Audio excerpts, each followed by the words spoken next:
Hello viewers, welcome to the learning dialogue on transfer section of the spinal cord. With the previous knowledge, please answer this question by pausing the video. Just observe the diagram and what are the external features of spinal cord that you can make out from this diagram. After answering your question, you can resume the video. You must have answered the question and you must have answered that there is an anterior median fissure and a posterior median septum that divide the spinal cord into right and left halves, and you must have also appreciated the attachment of dorsal and ventral roots of the spinal cords, roots of the spinal nerves. Now, when we examine the internal structure of the spinal cord, we can make out the gray matter in the center and white matter to the periphery.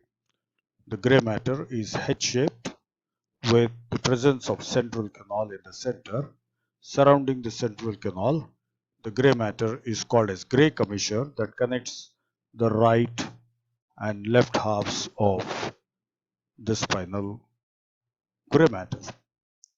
The spinal gray matter consists of an anterior horn, a posterior horn, and some in thoracic and upper lumbar region there is a lateral horn,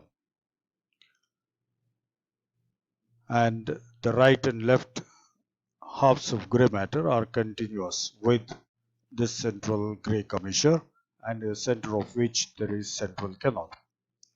This gray matter divides the white matter into the posterior column, which is medial to the posterior root of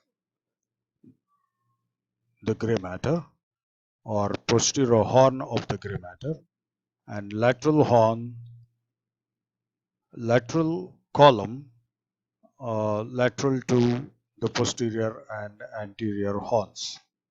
And in front of the anterior horn there is anterior column. These anterior, lateral and posterior columns are sometimes referred to as funiculi. Now let us examine the ascending tracts. In the posterior column we have the fasciculus gracilis, fasciculus cuneatus. Gracilis is medial, cuneatus is lateral. Then we have posterior spinocerebellar, anterior spinocerebellar tracts, which are close to the margins of the spinal cord laterally. And in front of anterior spinocerebellar tract there is spino-olivary, and in front of spino-olivary there is spinotectal tract. And deep to these tracts, in the lateral column, there is lateral spinothalamic tract, and in the anterior column there is anterior spinothalamic tract. This is the anterior spinothalamic tract. Now, let us pause the video. I would like you to pause the video and recall the ascending tracts. And once you are done with your answer, you can resume the video. You must have done with your answer and you must have written the fasciculus gracilis, fasciculus cuneatus, posterior spinocerebellar tract, anterior spinocerebellar tract, spino-olivary tract, spinotectal tract, lateral spinothalamic tract, and anterior spinothalamic tract. Now let us see the descending tracts. The descending tracts are present in lateral and anterior columns. The lateral column consists of lateral corticospinal tract, rubrospinal tract, the lateral and medial reticulospinal tracts, anterior corticospinal tract, olivospinal, vestibulospinal, and tectospinal tracts. The lateral corticospinal tracts, rubrospinal tracts, and lateral reticulospinal tracts are in the lateral column, and in the anterior column you have the anterior corticospinal, medial reticulospinal, olivospinal, vestibulospinal, and tectospinal tracts. Now again another reflection spot. Please answer this question by pausing the video, and once you are done with your answer you can resume the video.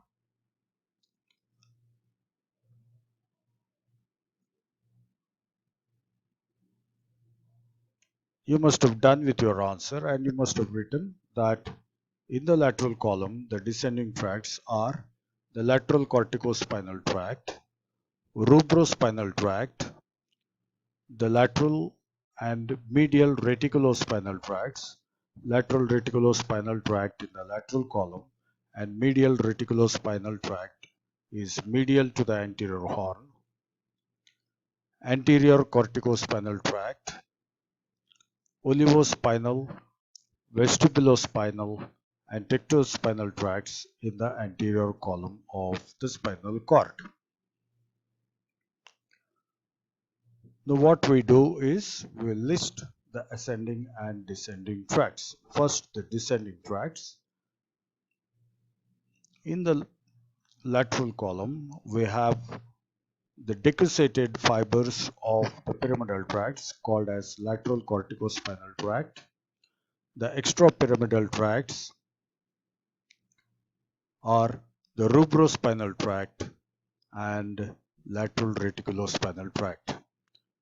In the anterior column, we have the undecussated pyramidal fibers in the form of anterior corticospinal tract. The extrapyramidal tracts in the anterior column are the medial reticulospinal tract, olivospinal tract, vestibulospinal tract, and tectospinal tract.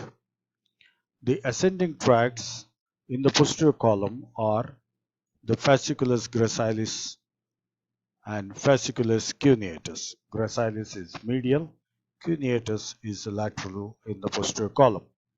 In the lateral column, we have the lateral spinothalamic tract and anterior and posterior spinocerebellar tracts, which are otherwise called as ventral and dorsal spinocerebellar tracts.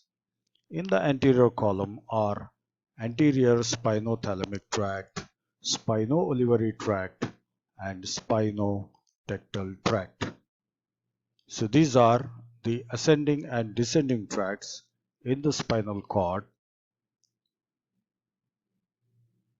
which are either going to the higher centers of brain from spinal cord or coming from brain to the spinal cord. Those that are coming from brain to spinal cord are descending. Those that are going to the higher centers of nervous system, that is brain, are referred to as ascending tracts. This is about the internal structure of the spinal cord. Thank you.